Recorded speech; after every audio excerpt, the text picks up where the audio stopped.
આ છે અંકિતભાઈ, આ છું હું, અને આ છે તેની રાઈસ ફેક્ટરી દાયિત્વ.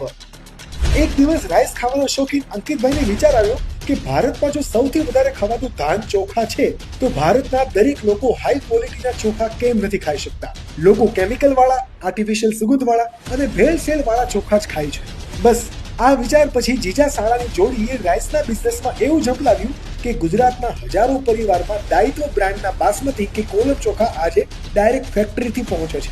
નો કેમિકલ પ્રોસેસ, નો આર્ટિફિશિયલ ફ્રેગ્રન્સ, જસ્ટ ખેડૂતો પાસેથી ડાયરેક્ટ ખરીદી, ત્યારબાદ પોતાના જ પ્લાન્ટમાં ક્લીનિંગ, પોલિશિંગ એન્ડ સોર્ટિંગ.